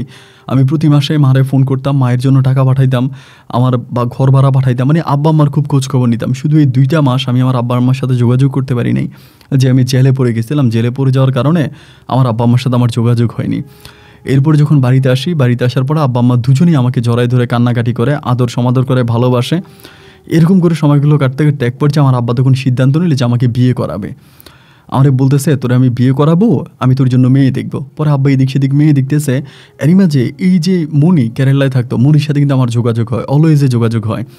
এরকম করে মনি আমাকে ফোন দেয়, আমি ওর সাথে কথাবার্তা বলি। এমন করতে করতে আমি মনিরে বললাম যে মনি, আমি তো দেশে আসছি, আমার বাবা মা আমার জন্য মেয়ে খুঁজতেছে, আমাকে বিয়ে করাবে। এটা বলার পরে ও কিন্তু কোনোদিন আমাকে এভাবে কোনোদিন মানে মন খারাপ করে নাই বা কিছু বলে নাই। ওই দিন আমি বিয়ে করবে কথাটা জানার পরে ও তখন হঠাৎ করে কান্না করে দেয়। তো যখন কান্না করে আমি তখন বলি কান্না করতেছো কেন? ও বলে না আমার ভালো লাগতেছিল না, এই জন্য কান্না করতেছে। এমনি কী হয়েছে আমাকে বলো, সমস্যা তো নাই বলো। ও কোনো কিছু বলে না, এবং এরপর থেকে আমার সাথে কথা বলা কমিয়ে দেয়, খুব বেশি একটা কথা বলে না। তো আমি কিন্তু মনিরা অনেক পছন্দ করতাম, কোনো প্রেমিকা হিসেবে না, আমাকে অনেক সাহায্য সহযোগিতা করছে কেরালার বাসায় থাকা অবস্থায়, ওই জন্য ওরে আমার ভালো লাগে অতটুকুই।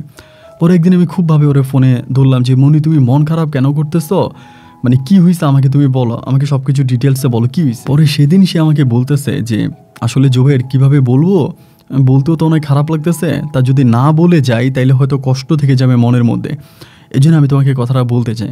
ঠিক আছে বলো। পরে সে আমারে বলে যে জোবের আমি কিন্তু তোমার অনেক পছন্দ করতাম, এবং আমি তোমাকে ভালোবেসে ফেলেছি, তোমাকে আমার ভালো লাগতো। তাই আমি বললাম যে তুমি আমাকে ভালোবেসে ফেলেছো, তুমি কি জানতো না যে কেরালার বাসায় আমার সাথে কী হইতো, কেরালার বউ কেরালার মেয়েরা আমার সাথে কী করতো? ও বলে হ্যাঁ আমি জানি, আমি সব কিছু জানি, এবং জেনে শুনে বুঝেই আমি তোমার সাথে সম্পর্কে জড়াইছিলাম, বা তোমাকে আমার ভালো লাগছে, ভালো লাগার কথা হয়তো তোমাকে বলতে পারি নাই। তো আজকে আমার মনটা অনেক হালকা হয়ে গেল যে তোমাকে আমি ভালো লাগে, তোমাকে আমার ভালো লাগে, আমি তোমাকে ভালোবাসি। এবার যদি তুমি বাংলাদেশে বিয়ে করে ফেলতে মন চায় তাহলে তুমি বিয়ে করে ফেলো, আমার কোনো আপত্তি নাই, তবে আমি তোমাকে ভালোবাসি। ও যখন আমাকে ভালোবাসি কথাটা বললো, ভাই আমার ভিতরে কেমন জানি একটা অন্যরকম অনুভূতির জন্ম হলো। আর এই মনি মেয়েটাও কিন্তু দেখতে অনেকটা সুন্দর। এরপরে আমি ওর সাথে কন্টিনিউয়াসলি ফোনে কথা বলি। এই বিয়ের বিষয়টা তখন আমি ওখানে ক্লোজ করে দিই, আর বিয়ে করি না। তখন আমি ওখানে কাজ করি, আবারও আগের জায়গায় কাজ করি, এবং আব্বা আমার সাথে আছি। পরে আমি ওরে বললাম যে মনি তুমি তো একজন হিন্দু মেয়ে, আমি হচ্ছে মুসলমান, তা আমার পরিবার তো তোমাকে কখনো মেনে নেবে না, আর এটা তো কখনো সম্ভব না। ওই তখন একদিন আমাকে বলতেছে হঠাৎ করে যে আমি যদি মানে বাংলাদেশে চলে যাই তাহলে তো কোনো সমস্যা নাই, কারণ বাংলাদেশের মানুষরা তো আর জানে না আমি হিন্দু না মুসলিম। আমি বললাম তা ঠিক আছে জানে না, কিন্তু তুমি কি মুসলিম হয়ে যাবা? ও তখন আমাকে বলতেছে না আমার মুসলিম হওয়ার কোনো ইচ্ছা নাই বা আমি মুসলিম হতে চাই না, কিন্তু আমি তোমাকে চাই, মানে আমি আমার জীবনের বাকি সময়গুলো তোমার সাথে কাটাতে চাই বা তোমার সাথে থাকতে চাই। পরে আমি বললাম যে তুমি আমার সাথে থাকবা, আমাদের বাংলাদেশে তো এরকম কোনো নিয়ম না যে কোনো হিন্দু মেয়ে কোনো মুসলিম ছেলের সাথে থাকতে পারে বা এরকম তো কোনো নিয়ম নীতি নাই। পরে আমাকে বলে তুমি তোমার আব্বা আম্মাকে বলো যে তুমি আমাকে বিয়ে করছো, তাদেরকে বলো আমি মুসলিম, আমি তাহলে কলকাতা থেকে আমি মানে কেরালা থেকে আমি বাংলাদেশে যাব তোমার পরিবারে। তো ওর সাথে যে আমার এরকম করে কথা হইতেছে আমার আবার ভয়ও লাগতেছে নাকি আবার কেরালা ওরে দিয়া আমারে ধরার জন্য ট্রাই করতেছে, যেহেতু আমি কেরালার পরিবারে এরকম একটা ঘটনা ঘটিয়ে আসছি, নাকি কেরালা আমাকে ধরবে এই জন্য ওরে আমার ফাঁদ হিসাবে ওরে ব্যবহার করতেছে। মানে কিছুই আসলে ভাই ওই সময়টাতে বুঝতে পারতেছিলাম না, মাথার মধ্যে কোনো কিছু কাজ করতেছিল না, জাস্ট মাথা ঘুরাচ্ছিল। পরে এরকম করে ওর সাথে কথা বলতে বলতে একটা পর্যায়ে আমি খুবই দুর্বল হয়ে পড়ি, মানে ওকে ভালোবেসে ফেলি। এবং এই ভালোবাসা থেকে এক পর্যায়ে আমি ওরে বলি যে ঠিক আছে তুমি বাংলাদেশে আসো, আমি আমার পরিবারের কাছে তোমাকে প্রেজেন্ট করবো, আমার পরিবারের কাছে তোমাকে নিয়ে যাব, কিন্তু আমার পরিবারকে আমি বলবো যে তুমি হচ্ছে মুসলিম, মানে তুমি মুসলিম আমি এটা বলবো এবং তুমি মুসলিমের ভূমিকায় অভিনয় করবা, এইটা আমি তখন তারে বলি। ও তখন আমার প্রস্তাবে রাজি হয়ে যায়, মানে আমার কথাও শোনে।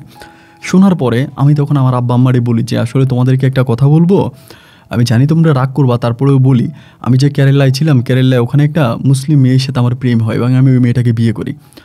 আমার আম্মাও শুনে খুশি, আমার আব্বাও শুনে খুশি। আমার আব্বা বলে তা নিয়ে আসলি না কেন? আমি বললাম নিয়ে আসি নাই, সাথে করে নিয়ে আসি নাই, পরিস্থিতি ভালো ছিল না, আমার এই পুলিশে ধরছে, আমি জেল কেটে আসছি, তাই এখন আমি ওরে নিয়ে আসবো, ও আমার কাছে আসতে চায়। আমার আব্বা বলে এটা তো আমাদের জন্য খুবই ভালো সংবাদ, আচ্ছা ও যদি আসতে চায় ওরে নিয়ে আয়। এভাবে কয়েকদিনের ভিতরেই তখন ও কী করলো, বাংলাদেশের ভিসা লাগালো, ওর আগেই পাসপোর্ট ছিল আর কি, মানে মনির, তা পাসপোর্ট নিয়েও তখন বাংলাদেশে আসলো। কিন্তু আমি ওকে বলেই দিছি যে খবরদার আমার আব্বা আম্মাকে কিন্তু তুমি বলে দিবা যে তুমি মুসলিম এবং আমি তোমার সাথে বিয়ে হয়েছে এটা তুমি বলবা। ও বলে আচ্ছা ঠিক আছে। একইভাবে ও তখন আমাদের এলাকাতে আসলো, এলাকাতে আসার পরে আমার আব্বা আম্মা একেবারে বধূ বেশে মানে ওকে বউ হিসেবে আমাদের মানে ঘরের মধ্যে নিয়ে গেল এবং আমার সাথে ওকে রাতের বেলায় থাকতে দিল। তো আমার সাথে যখন রাতের বেলায় থাকতে দিল, তো আমরা তো বিয়ে করি নাই এবং বিয়ে না করার পরেও সেদিন আমাদের মাঝে স্বামী স্ত্রীর সম্পর্ক হয়। এরপরে মনি খুবভাবে আমার আব্বা আম্মাকে ভালো করে বুঝাচ্ছে, আমার আব্বা আম্মার সাথে থাকতেছে, মানে কেমন জানি খুব ভালো একটা সম্পর্ক আমার আব্বা আম্মার সাথে তৈরি করে ফেলে মাসখানেকের ভিতরে। এরই মাঝে আমি কিন্তু ওরে বিয়ে করে নাই, কিন্তু বউ স্বামী স্ত্রীর মতোই আমরা থাকতেছি।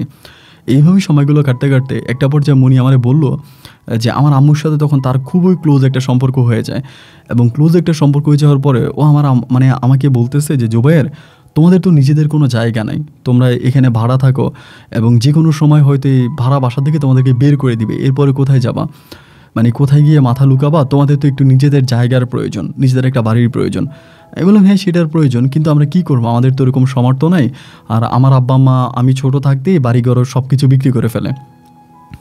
পরও আমারে বলে তো তাইলে তোমার ভবিষ্যৎটা কী, মানে এভাবে তো কোনো মানুষের জীবন কাটতে পারে না।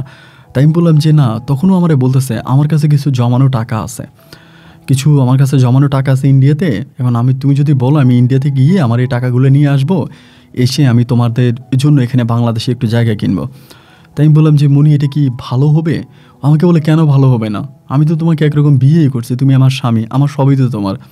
এই বলে ও তখন কী করলো, ইন্ডিয়াতে গেল, মানে কলকাতায় গেল এবং কলকাতায় গিয়েও ওখান থেকে বেশ মানে লাখ 5 টাকার মতো নিয়ে আসছে।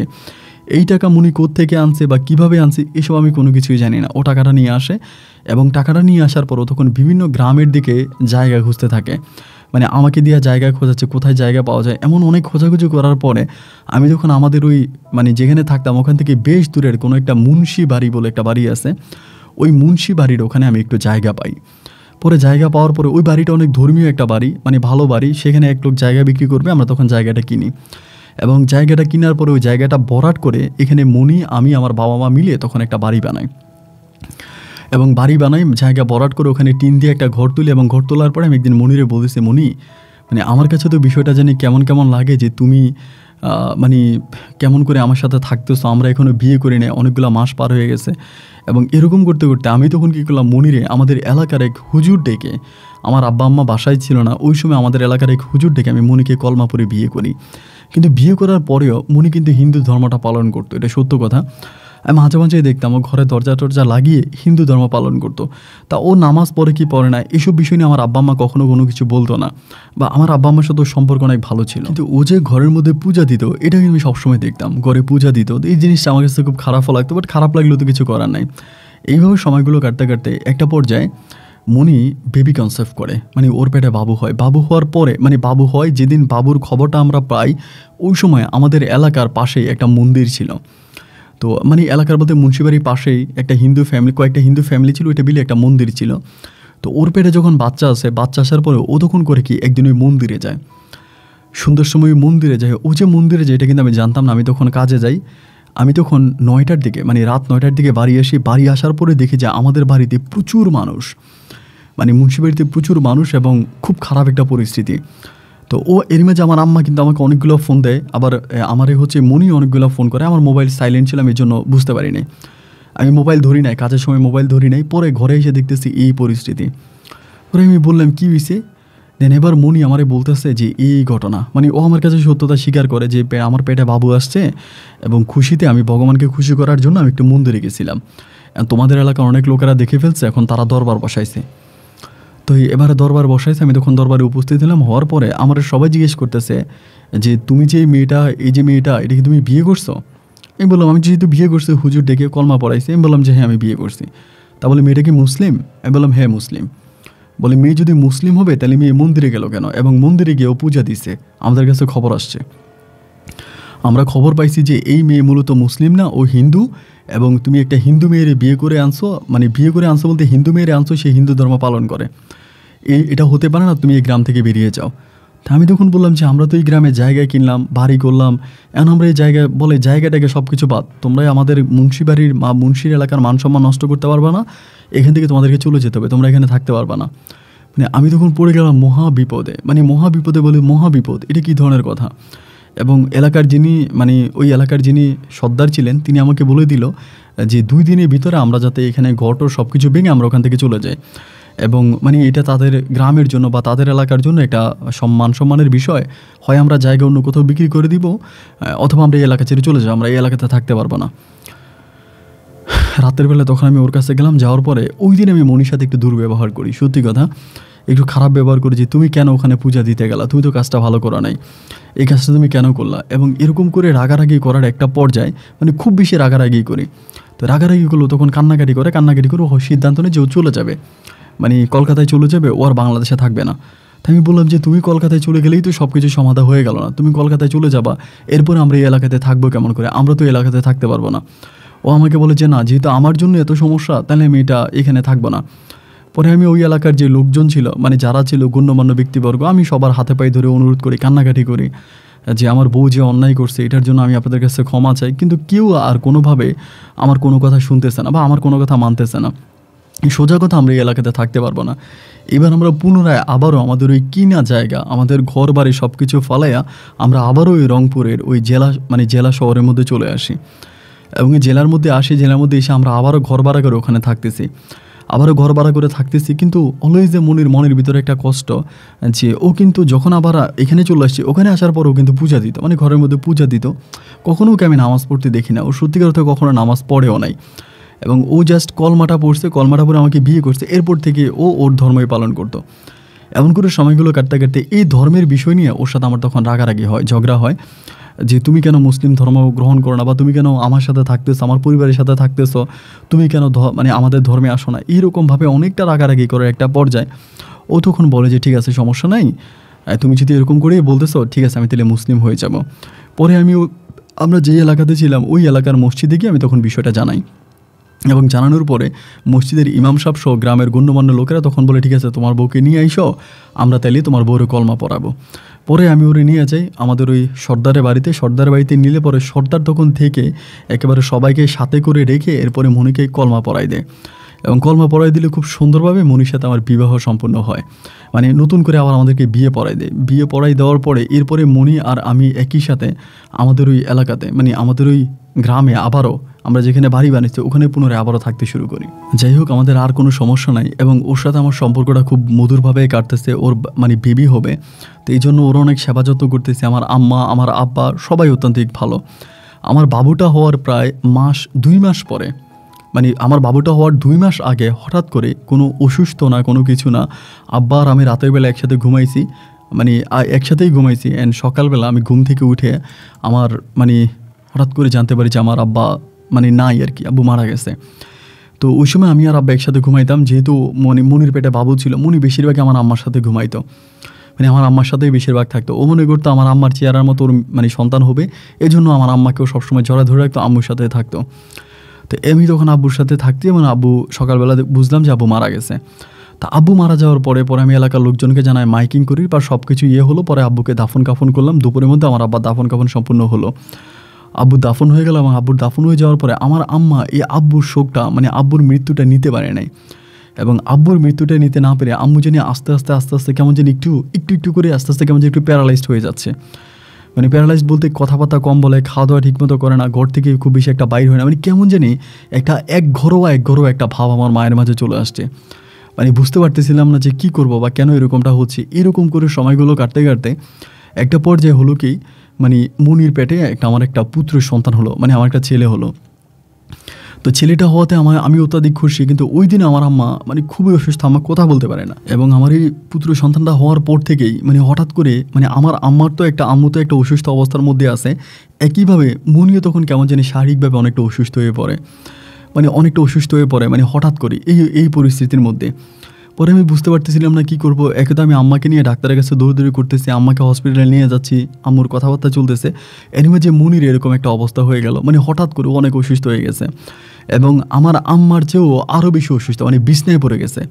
তো আমি ওকে ডাক্তারের কাছে নিয়ে যাই, মানে ডাক্তার দেখাই সেই বিভিন্ন জায়গায়, কিন্তু কোনোভাবেও আমি ওর তেমন কোনো ভালো চিকিৎসা করতে পারি না, কারণ আমার কাছে তেমন টাকা পয়সাও নাই।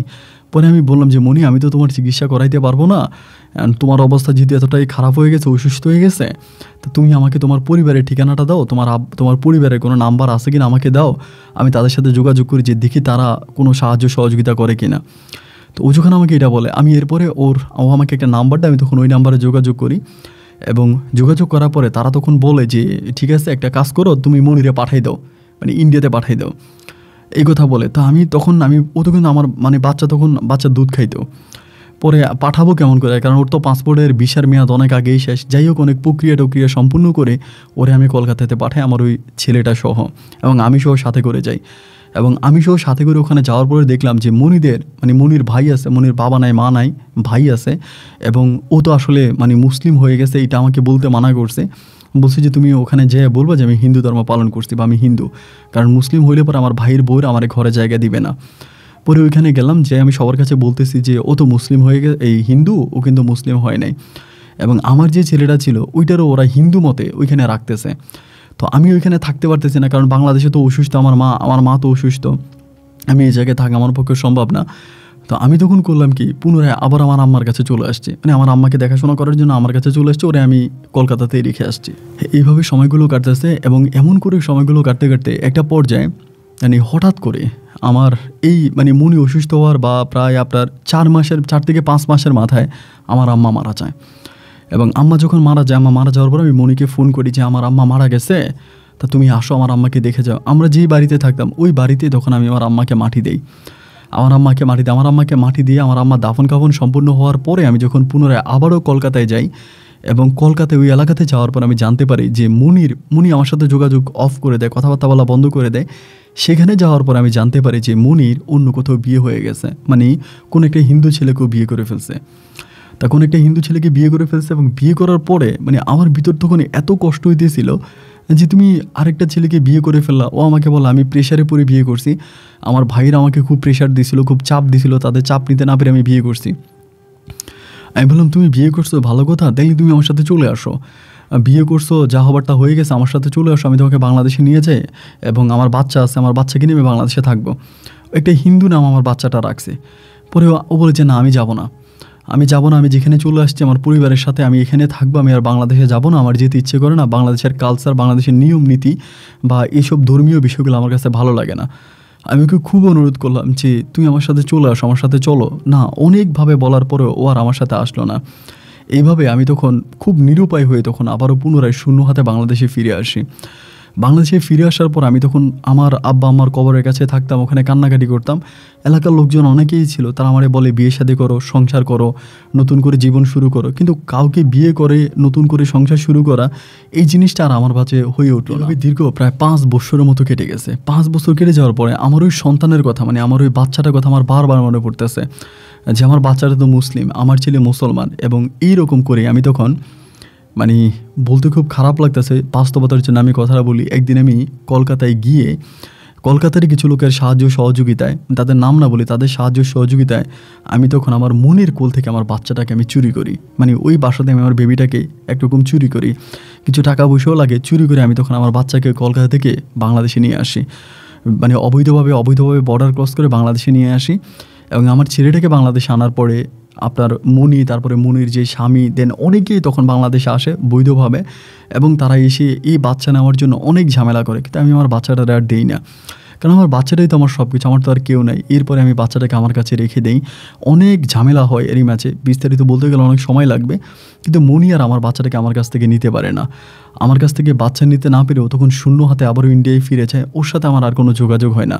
ও আমাকে বারবার ফোন দিয়েছিল এরপরে যে আমি আমার বাচ্চাটাকে আমি নিয়ে গেছি কিনা, বাচ্চাকে আমি আনছি কিনা, কিন্তু আমি ওর কাছে কোনো রকমেই কোনো সত্যতা স্বীকার করি না যে আমি বেবিকে নিয়ে আসছি। তো আমি আমার ছেলেটার পরে ওই হিন্দু নামটা পরিবর্তন করে ওর আমি বাংলাদেশি বা একটা নাম রাখছি যে সীমান্ত, যেহেতু দুইটা সীমানার ভিতরে ওর জন্ম, বা দুইটা সীমানা ঘিরে ওর পৃথিবীতে আসা, এই জন্য আমি আদর করে ওর নাম রাখছি সীমান্ত। কিন্তু যাই হোক, আমার সন্তানটা এখন অনেকটাই বড় হয়েছে, আমি ওকে মাদ্রাসা লাইনে পড়াশোনা করাই দিয়েছি, মাদ্রাসায় পড়ে। তো মাঝে মাঝে আমাকে বলে যে আব্বু আমার আম্মু কোথায়, আমার আম্মুকে। তাই আমি ওর আম্মুর কথা বললে আমি মানে ওর দিকে তাকিয়ে থাকি, মানে কোনো কিছু বলি না। তো আমার এলাকার অনেক মানুষরা আছে আমার সন্তানকে অনেক ভালোবাসে, আমার সন্তান দেখতে আমার আম্মার মতো হয়েছে, অনেকটা সুন্দর। এলাকার যে কেউ আমার বাবুটারে দেখলে কোলে নেয়, আমার বাবুটারা আদর করে, এবং সবাই আমারে বলে যে তুমি একটা বিয়ে করো, বিয়ে করলে হয়তো তোমার সন্তানটা ভালো হবে, তোমার সন্তানটাকে তোমার বউ হয়তো দেখাশোনা করবে বা খুব ভালো হবে, এরকম করে সবাই আমাকে বলে। তা আমার না বিয়ে করতে ভয় লাগে। বিয়ে করতে ভয় লাগে কেন, আমি সেটাও আপনাকে বলি, যে আমি আপনার গল্পগুলোর অনেক বড় ফ্রেন্ড। আমি আজকে বহু বছর ধরে আপনার গল্পগুলো শুনি, এবং আপনার গল্পের মাঝে বেশিরভাগ ক্ষেত্রে আমি শুনতে পাই যে সৎমারা তাদের সন্তানদেরকে খুব বেশি একটা ভালোবাসে না, এবং সৎমারা তাদের সন্তানদেরকে অনেক বেশি অবহেলা অনাজ্ঞা করে। এবং এই জন্য আমার কাছে মনে হয় যে আপন ভাই, আমি যদি বিয়ে করি তাহলে হয়তো আমার সন্তানটার ভবিষ্যৎ নষ্ট হয়ে যাবে। আজ আমি আমার সন্তানটাকে যেভাবে গড়ে তুলতেছি, যেভাবে আদর যত্ন ভালোবাসা দিচ্ছি, আমার বউ নতুন করে আমার ঘরে যদি আমার বউ আসে, তাহলে আমার বউ হয়তো সেটা করবে না। সীমান্ত তো তার মায়ের কাছে থাকলে অনেক ভালো থাকতো, অনেক সুখে থাকতো, অনেক বেশি আরাম আয়েসে থাকতো। তো এখন তো আর আমার কাছে ও এতটা সুখে নাই। তো এরপরেও যদি আমি বিয়ে করে ফেলি, এবং বিয়ে করার পরে যদি নতুন একটা মানুষ এসে সীমান্তর মনে কষ্ট দেয়, এটা আমি সহ্য করতে পারবো না। তো আমার এলাকার সবাই আমাকে বিয়ের জন্য খুব প্রেশার দিচ্ছে, বিয়ে করার জন্য বলতেছে, বাট আমার মনের ভিতরে জাগতেছে আমি সীমান্তকে বুকে নিয়ে আমার বাকি জীবনটা কাটাবো। এরপরও যখন সবাই প্রেশার দেয়, দেন আমি আপনার সাথে যোগাযোগ করলাম বা আপনাকে আমি জানালাম, আপনার কাছে কী মনে হয়, বিয়ে করলে আমার ছেলেটা কষ্ট পাবে না তো, বা আমি যদি বিয়ে করি তাহলে আমার ছেলের জীবনটা নষ্ট হয়ে যাবে না তো? কারণ আপনার বেশিরভাগ গল্পের ভিতরে আমি শুনতে পাই যে সৎ মায়েরা তাদের সন্তানদেরকে, মানে সৎ সন্তানদেরকে কখনো আপনভাবে নিতে পারে না। আপনি আমার এই প্রশ্নের জবাবটা দিবেন, শুধুমাত্র এই প্রশ্নের উত্তরটার জন্য আমি আপনাকে আমার জীবনের গল্পটা লেখা। ভালো থাকবেন আপন ভাই, আসসালামু আলাইকুম।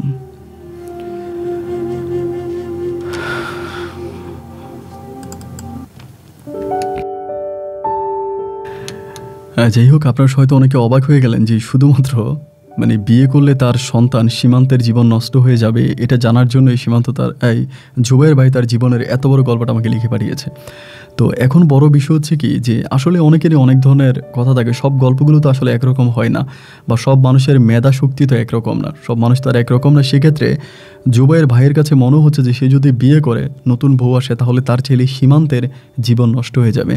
সীমান্তকে সে চুরি করে কলকাতা থেকে নিয়ে আসে, এবং এখানে অনেক ঝামেলা টামেলা হয়, অনেক টাকা পয়সা নষ্ট করে সীমান্তকে নিয়ে আসে, এবং এরপরে আবার মনি আসে বাংলাদেশে এসে, কিন্তু সীমান্তকে নিতে পারে না।